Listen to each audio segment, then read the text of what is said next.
privilégio poder, nesse dia 14 de junho de 2020, partilhar com você, nesse tempo de isolamento social, com você que está aí na sua casa, alguns poucos que estão aqui conosco no templo, por causa do impedimento das nossas reuniões coletivas ainda, essa preciosa, rica e benfazeja palavra de Deus. Então convido você para abrir sua Bíblia comigo na segunda carta de Paulo aos Coríntios, capítulo 2. Nós faremos a leitura do verso 14 até o capítulo 3, verso 3. Peço que você abra sua Bíblia, que você acompanhe a leitura e que ao mesmo tempo você mantenha sua Bíblia aberta aí para acompanhar a exposição da passagem bíblica. Vamos fazer a leitura a partir do verso 14 do capítulo 2. Paulo escreve assim: graças, porém, a Deus, que em Cristo sempre nos conduz em triunfo, e por meio de nós manifesta em todo lugar a fragrância do seu conhecimento. Porque nós somos, para com Deus, o bom perfume de Cristo, tanto nos que são salvos, como nos que se perdem. Para com estes, cheiro de morte para morte. Para com aqueles, aroma de vida para vida. Quem, porém, é suficiente para essas coisas? Porque nós não estamos, como tantos outros, mercadejando a palavra de Deus. Antes, em Cristo é que falamos, na presença de Deus, com sinceridade e da parte do próprio Deus. Começamos, porventura, outra vez, a recomendar-nos a nós mesmos? Ou temos necessidade, como alguns, de cartas de recomendação para vós outros ou de vós? Vós sois a nossa carta, escrita em nosso coração, conhecida e lida por todos os homens, estando já manifestos como carta de Cristo, produzida pelo nosso ministério, escrita não com tinta, mas pelo Espírito do Deus vivente, não em tábuas de pedra, mas em tábuas de carne, isto é, nos corações. Bom, eu quero partilhar com você aqui sobre as bênçãos da nova aliança. As bênçãos da nova aliança. A segunda carta de Paulo aos Coríntios é a carta mais pessoal de Paulo. É a carta mais autobiográfica do apóstolo. Paulo escreveu esta carta quando estava em Éfeso. E de lá ele escreve à igreja de Corinto. E nesta carta, o apóstolo Paulo revela para nós as lutas que estava enfrentando, tanto aqui em Éfeso, quanto as lutas que a igreja de Corinto estava enfrentando. Paulo escreve esta carta e tem o tema de consolo ao longo da carta. A carta trata de consolo, do começo ao fim. Paulo começa essa carta numa espécie de doxologia ao nome de Deus, dizendo: bendito Deus e Pai de nosso Senhor Jesus Cristo, Pai de misericórdias e Deus de toda consolação. É Ele quem nos conforta em toda a nossa tribulação, para podermos consolar outros, consolar os que estiverem em qualquer angústia, com a consolação com que nós mesmos somos contemplados por Deus. E ele termina a carta recomendando: consolai-vos, consolai-vos. Paulo, ao escrever esta carta, relata aí no capítulo 1, que ele estava enfrentando uma tribulação tal em Éfeso, que era além das suas forças, a ponto de desesperar-se da própria vida. Ele escreve essa carta chorando, com lágrimas escorrendo em sua face. Nesta carta ele como nenhuma outra. Ele trata de alguns assuntos, por exemplo, 3 vezes ele menciona os seus sofrimentos. Nesta carta ele trata da doutrina da nova aliança. Nesta carta ele trata acerca do nosso corpo aqui, como uma tenda frágil, mas que ao morrer nós vamos habitar numa casa permanente, um corpo de glória. Nesta carta ele trata das orientações do levantamento de uma oferta para os pobres da Judeia. E nesta carta ele conta a sua experiência do espinho na carne, ao mesmo tempo que ele também relata a sua experiência de ser arrebatado até o terceiro céu e ouvindo coisas tão extraordinárias que não era lícito referir. Pois bem, neste texto em apreço, o apóstolo Paulo começa a falar sobre uma das mais importantes doutrinas e verdades das Escrituras, que é a nova aliança. Há muitos anos, há 40 anos, esteve aqui no Brasil, num congresso da CEPAL, Ray Stedman. E Ray Stedman escreveu um livro que talvez, depois da Bíblia, foi o livro que mais influenciou a minha vida e o meu ministério. A dinâmica de uma vida autêntica. E nesse livro, este precioso escritor de saudosa memória expõe, aqui na segunda carta aos Coríntios, esta belíssima e gloriosa verdade da nova aliança. O que é a nova aliança? Bom, na velha aliança, tudo depende do homem. Por exemplo, quando Moisés desce com as tábuas da lei do Sinai, o povo disse: tudo que o Senhor falou, nós faremos. A pergunta é: eles fizeram? A resposta é: não, não fizeram. E por que não fizeram? Faltou a eles sinceridade? Não. Faltou a eles poder.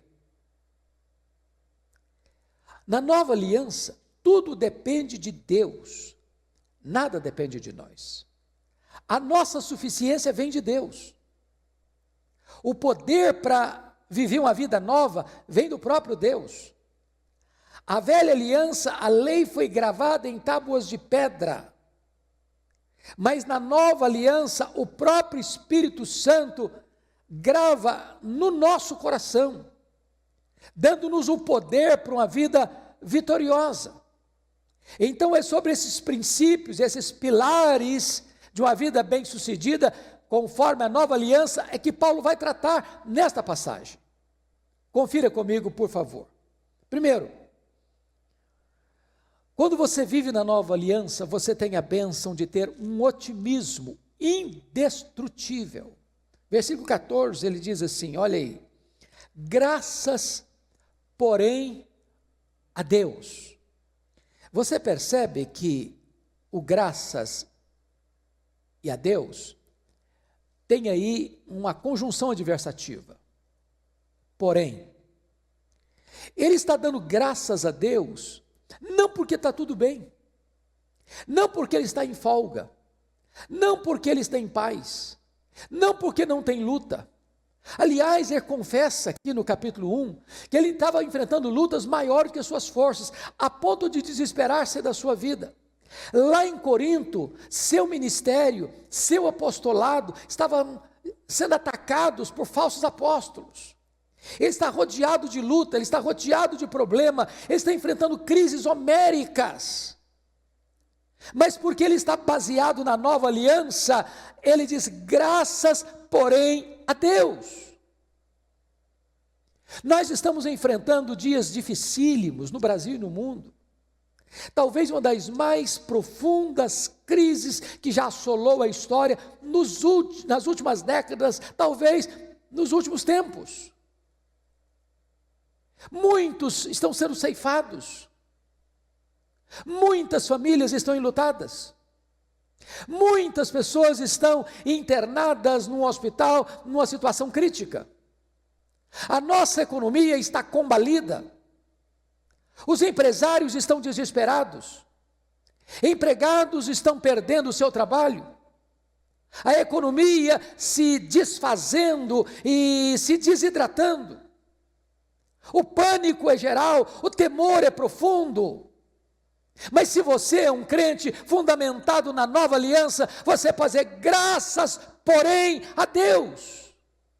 A despeito do problema, a despeito do Covid-19, a despeito do prejuízo financeiro, a despeito da doença, a despeito da crise econômica, política, social que assola o mundo, graças, porém, a Deus. Isso é um otimismo indestrutível. Segundo lugar, veja comigo, se você está fundamentado na nova aliança, você tem sucesso constante. Confira ainda o versículo 14. Graças, porém, a Deus, que em Cristo sempre nos conduz em triunfo. Note você que ele não diz que em Cristo algumas vezes somos conduzidos em triunfo, ou quando estamos com saúde, estamos sendo conduzidos em triunfo, ou quando estamos bem financeiramente, nós estamos sendo conduzidos em triunfos, ou quando não tem lutas na nossa vida, na nossa família, estamos sendo conduzidos em triunfo. Não, não é isso que ele está dizendo. Graças, porém, a Deus que em Cristo sempre nos conduz em triunfo. Se você está em Cristo, meu irmão, você é mais do que vencedor. Se você está em Cristo, você pode afirmar pela fé que todas as coisas cooperam para o bem daqueles que amam a Deus. Se você está em Cristo, você pode afirmar que, ainda que a providência seja carrancuda, a face de Deus é sorridente para você. Se você está em Cristo, você começa a entender que a história da sua vida não está à deriva. Deus está escrevendo os capítulos mais emocionantes da sua história, talvez nas horas mais difíceis da sua jornada, nos desertos da sua vida, nos vales profundos da sua vida, nas horas mais amargas da sua jornada. Deus está trabalhando não contra você, mas por você.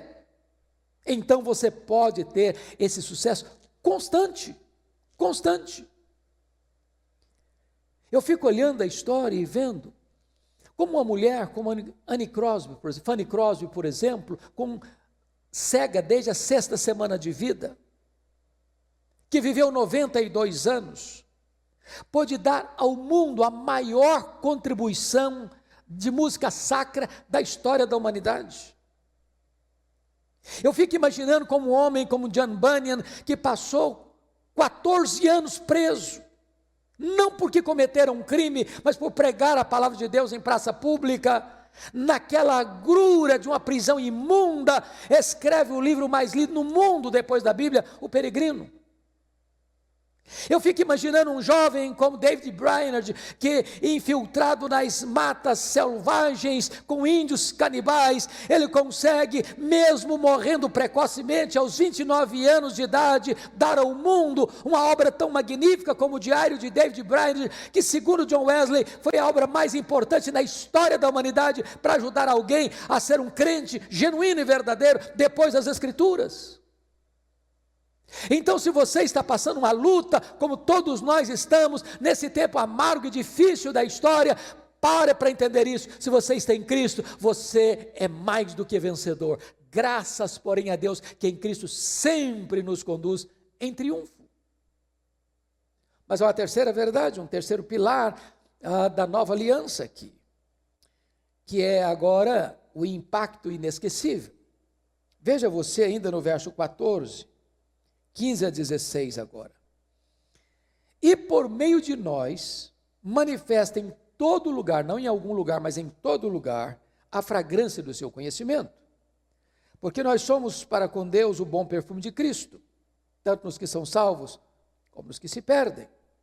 Para com esse cheiro de morte para a morte, para com aqueles aroma de vida para a vida. Fique até aqui.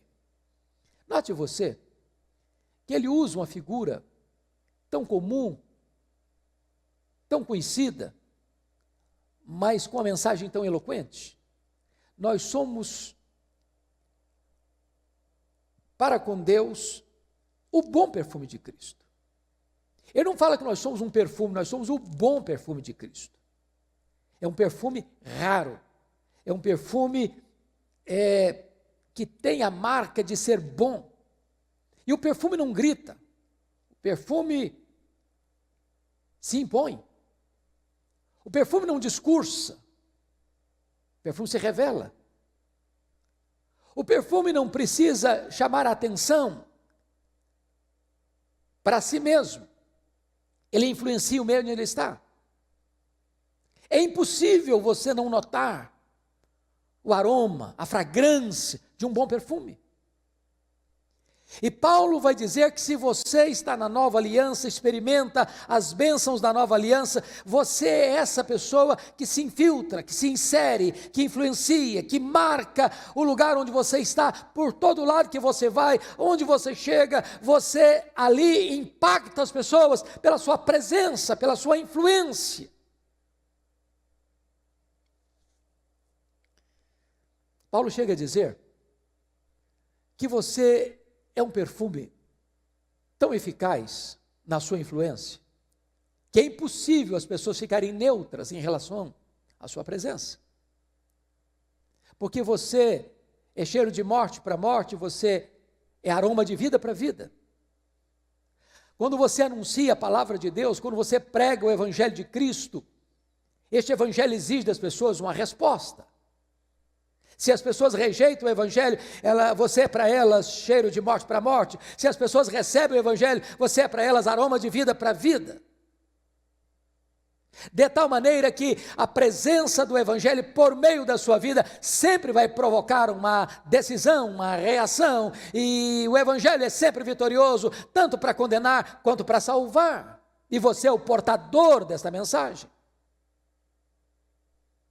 Então Paulo faz no versículo 16 uma pergunta retórica, que é o eixo, o cerne da nova aliança. Veja você, a pergunta que ele faz: quem, porém, é suficiente para estas coisas? Que coisas? Para ter um otimismo constante, graças, porém, a Deus.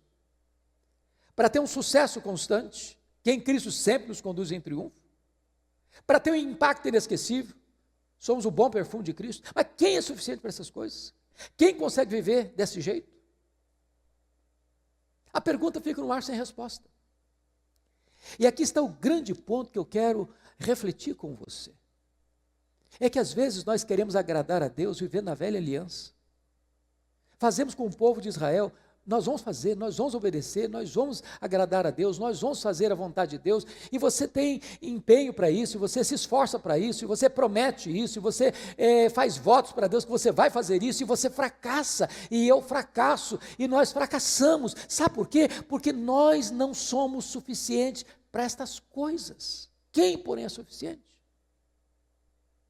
Quantas vezes você, com lágrimas nos olhos, já prometeu para Deus de não mais cometer este pecado, ou aquele pecado, ou esta transgressão, ou aquela transgressão, ou esse deslize, ou aquele deslize? Quantas vezes você chorando diz: Deus, eu não vou mais fazer, Deus, eu não vou mais repetir, Deus, eu não vou mais, e você acaba flagrando a você mesmo, cometendo os mesmos erros, os mesmos fracassos, os mesmos deslizes.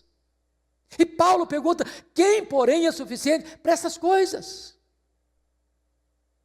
E a resposta está no capítulo 3. Olha comigo. Versículos 4 e 5. É por intermédio de Cristo que temos tal confiança em Deus, não que por nós mesmos sejamos capazes de pensar alguma coisa, como se partisse de nós. Pelo contrário, a nossa suficiência vem de Deus. Esta é a nova aliança. Você se lembra daquele texto de Atos 12, quando Pedro estava preso, guardado por escoltas de Herodes, Agripa I, em segurança máxima? Como o anjo de Deus apareceu, tirou essas cadeias, mandou que ele se vestisse, e eles saíram de portas trancadas. E quando chegaram no pátio, tinha um portão de ferro e o portão se abriu automaticamente. Eu quero dizer para você que aqueles grilhões, vícios, manias, idiosincrasias, hábitos arraigados, que enfiaram os tentáculos em você, e você não consegue se livrar deles, quando você descobre a bênção da nova aliança, esses grilhões vão se rompendo, esses portões de ferro vão se abrindo, e você descobre que a sua suficiência para viver uma vida plena, santa e piedosa vem de Deus. Esta é a bênção da nova aliança. Mas agora, note comigo, Paulo vai entrar no quarto pilar, na quarta bênção desta nova aliança, que é integridade irrefutável. Olha o verso 17 comigo.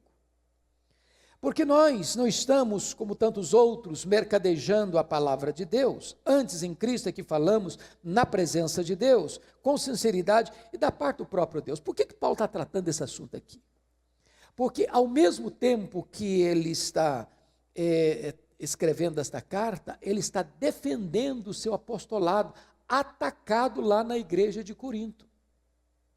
Os falsos apóstolos estavam lá, dizendo para Paulo que ele não tinha experiências tão arrebatadoras, que ele não tinha experiências místicas, que ele não tinha credenciais, que ele era um apóstolo de Araque, que ele não tinha evidências de um apostolado poderoso. E aqueles falsos apóstolos estavam enganando algumas pessoas da igreja de Corinto, e alguns membros da igreja de Corinto estavam dando ouvidos a esses falsos apóstolos, e eles eram camelôs da fé, e eles eram comerciantes da fé, e eles estavam oferindo lucros com aquelas pregações falsas lá na igreja de Corinto, e Paulo diz: eu não sou como eles. Eu não faço do meu ministério um comércio, eu não transformo a palavra de Deus num produto, eu não faço do púlpito um balcão, eu não faço da igreja uma empresa, eu não faço dos crentes consumidores, eu não faço do meu ministério uma plataforma para me enriquecer, eu não estou mercadejando o evangelho. Paulo está mostrando aqui que ele não era como aqueles camelôs, vendilhões do templo. Ele era um homem íntegro. Sua motivação era pura. E para você viver uma vida com pureza de propósito, você precisa viver na nova aliança. Mas eu concluo aqui com o quinto ponto, quinto pilar da nova aliança. Primeiro, o otimismo indestrutível. Segundo, sucesso constante. Terceiro, impacto inesquecível. Quarto, integridade irrefutável. Quinto, realidade inegável. Confira comigo no capítulo 3, versos de 1 a 3, que Paulo usa uma outra figura agora, que é a carta. Começamos, porventura, outra vez a recomendar-nos a nós mesmos? Ou temos necessidade, como alguns, de cartas de recomendação para vós outros ou de vós? Vós sois a nossa carta, escrita em nosso coração, conhecida e lida por todos os homens, estando já manifesto como carta de Cristo, produzida pelo nosso ministério, escrita não com tinta, mas pelo Espírito do Deus vivente, não em tábuas de pedra, mas em tábuas de carne, isto é, nos corações. É interessante isso. O mundo talvez não esteja lendo a Bíblia, mas o mundo está lendo você. Quando você chega no seu trabalho, as pessoas estão lendo você, olhando para você. Lá dentro da sua casa, as pessoas estão lendo você, olhando para você. Seus vizinhos estão olhando para você, lendo você. Você é uma carta aberta. É claro que Paulo está tratando aí de uma realidade inegável. Você é a carta que o mundo está lendo. Mas se você vive na nova aliança, agora você é carta de Cristo. Agora a lei de Deus não é impressa mais numa tábua de pedra, mas no seu coração, não por homens, mas pelo Espírito Santo de Deus. Paulo está dizendo: eu não preciso de carta de recomendação, eu não preciso de que ninguém me referende, vocês, fruto do meu ministério, são a minha carta, lida por todos os homens. Então, Depois que Paulo trata disto, ele vai mostrar para nós, no verso 6 do capítulo 3, que diz o seguinte: Deus nos habilitou para sermos ministros de uma nova aliança, não da letra, mas do Espírito. Porque a letra mata, mas o Espírito vivifica. E agora ele vai fazer um contraste entre a velha aliança e a nova aliança. No verso 7, e se o ministério da morte gravado com letras em pedra se revestiu de glória, a ponto dos filhos de Israel não poderem fitar a face de Moisés por causa da glória do seu rosto, ainda que desvanecente, como não será de maior glória o ministério do Espírito? Agora eu chamo a sua atenção para um ponto, para mim, vital aqui. Vital. Quando chega no verso 12, Paulo vai interpretar o que lá no Pentateuco não está claro. Quando Moisés desceu do monte, as segundas tábuas da lei, ele não sabia disso, mas a pele do seu rosto brilhava, a Shekinah, a glória de Deus, estava brilhando no seu rosto. Arão, quando viu, e o povo também, não conseguiram se aproximar de Moisés, com medo, a glória de Deus no rosto dele. O que Moisés fez? Pegou um véu e botou o véu, para que todos pudessem se aproximar. Essa glória, diz Paulo, a glória da velha aliança, era desvanecente. Chegou um momento em que Moisés, aquele gigante de Deus, que fez o império egípcio se dobrar diante do seu cajado, que era um símbolo do poder de Deus para arrancar o povo da amarga escravidão, diz Paulo que num dado momento da vida dele, esse homem não foi ousado, esse homem acovardou-se. Quando? Leia comigo, olhe comigo, 2 Coríntios 3, 12 e 13. Tendo, pois, tal esperança, servimos-nos de muita ousadia no falar. E não somos como Moisés, que punha véu sobre a face, para que os filhos de Israel não atentassem na terminação do que se desvanecia. O que Paulo está dizendo é o seguinte: chegou um momento que as pessoas se aproximavam de Moisés, Moisés tinha um véu. Só que Moisés começou a descobrir que aquele brilho começou a apagar, já não tinha mais brilho. Mas Moisés não queria que as pessoas pensassem que não tinha mais brilho. Ele queria ainda passar a imagem de que tinha um brilho no rosto dele. Isso trazia uma espécie de glória para ele. E ele manteve o véu, quando não precisava mais do véu. E aí Paulo diz, você e eu agora não somos como Moisés. Porque se nós vivermos lá na velha aliança, na glória desvanecente da velha aliança, nós vamos botar véus. Nós vamos usar muitos véus, afivelar muitas máscaras, para que as pessoas pensem que nós somos quem nós não somos. Que nós somos mais espirituais do que somos, que nós somos mais piedosos do que somos. Nós vamos usar uma linguagem piedosa para que as pessoas pensem que nós somos piedosos desse jeito. E aí nós vamos afivelando máscara por máscara, para impressionar as pessoas. E de repente as pessoas vão admirar não quem nós somos, mas quem nós aparentamos ser. Isso é hipocrisia. Isso é uma espiritualidade falsa. Isso é um engodo. Isso é mascarar quem de fato nós somos. E Paulo diz, não entramos mais por esse caminho, nós não somos como Moisés. Qual a solução? E eu termino aqui. Versículo 18, olha comigo. 3,18. E todos nós, com o rosto desvendado, contemplando como por espelho a glória do Senhor, somos transformados de glória em glória na sua própria imagem, como pelo Senhor o Espírito.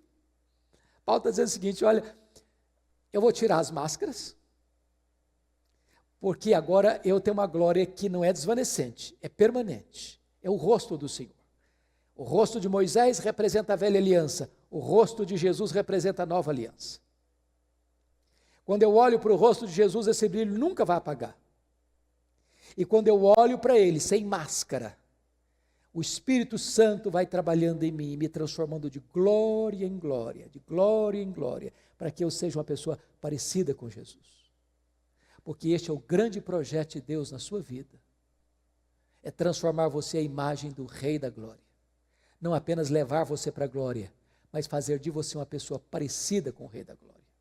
Para que isso aconteça, eu preciso sair da velha aliança e viver dentro da nova aliança. Quem, porém, é suficiente para essas coisas?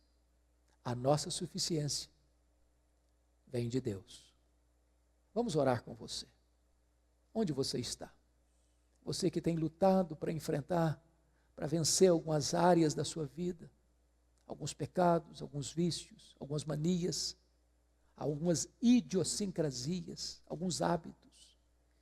E você só tem colhido fracassos e derrotas. Hoje você pode conhecer o poder do Espírito Santo transformador, olhando para Jesus e sendo transformado de glória em glória na sua imagem. Deus, eu te peço que tu apliques esta palavra ao meu coração, ao coração dos meus irmãos e irmãs e todos aqueles que estão agora nos acompanhando. E eu te peço, Deus, que tu quebres aquelas algemas invisíveis que nos oprimem, aqueles hábitos arraigados, aqueles vícios que se instalaram lá no recôndito da nossa alma.